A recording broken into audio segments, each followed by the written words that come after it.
ഏവർക്കും ഞങ്ങളുടെ യൂട്യൂബ് ചാനലിലേക്ക് സ്വാഗതം. ഇന്ന് നമ്മൾ പരിചയപ്പെടാൻ പോകുന്നത് BV380 കോഴികളും ഹൈടെക് കേജും അതിൻ്റെ ഡീറ്റെയിൽസ് ആണ്.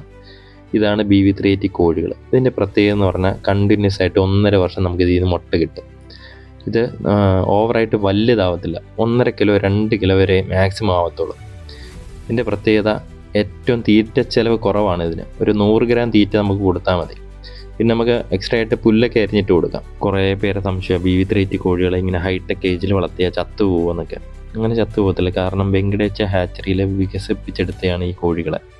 ഈ കേജിന് വേണ്ടി മാത്രം. നമ്മൾ വേറെ കോഴികളെ മേടിച്ച് ഈ കൂട്ടിയിട്ടാൽ അത് ചത്തു പോകും. കാരണം നാടൻ കോഴികൾ ഓവർ സൈസ് ആവും. അതിന് ഈ വെയിറ്റ് താങ്ങി ഇതിനകത്ത് നിൽക്കാൻ പറ്റില്ല. അതുകൊണ്ട് അതൊക്കെ ചത്തു പോകും. മാക്സിമം BV380 കോഴികൾ മാത്രമേ ഈ കൂട്ടി വളർത്താവൂ. പിന്നെ നമ്മുടെ ഈ കൂടിൻ്റെ പ്രത്യേകത എന്ന് പറഞ്ഞാൽ വെള്ളം കുടിക്കാനുള്ള നിപ്പിൾ സിസ്റ്റം ഉണ്ട്, തീറ്റ കൊടുക്കാനുള്ള ട്രേ ഉണ്ട്, പിന്നെ മുട്ട ഉരുണ്ട് മുമ്പിൽ വരും. എന്നിട്ട് നമുക്ക് എടുക്കാനൊക്കെ സൗകര്യമാണ്. ഇത് കൊത്തി കുടിക്കത്തില്ല അതിൽ നിന്ന്.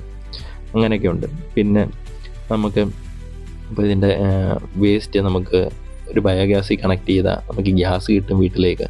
അല്ലെങ്കിൽ ചകിരിച്ചോറോ ചീവുപൊടിയോ ഇട്ട് നമുക്കിത് വളമാക്കി മാറ്റാൻ പറ്റും. അത് ആ കൃഷിക്ക് വേണ്ടി ഉപയോഗിക്കാനും പറ്റും. ഇത് നമ്മൾ കണ്ണൂർ ചെയ്തൊരു കൂട 1000 കോഴിയുടെ. നമ്മൾ കേരളത്തിൽ എവിടെ ആയാലും കൂടുകൾ സെറ്റ് ചെയ്ത് കൊടുക്കുന്നുണ്ട്.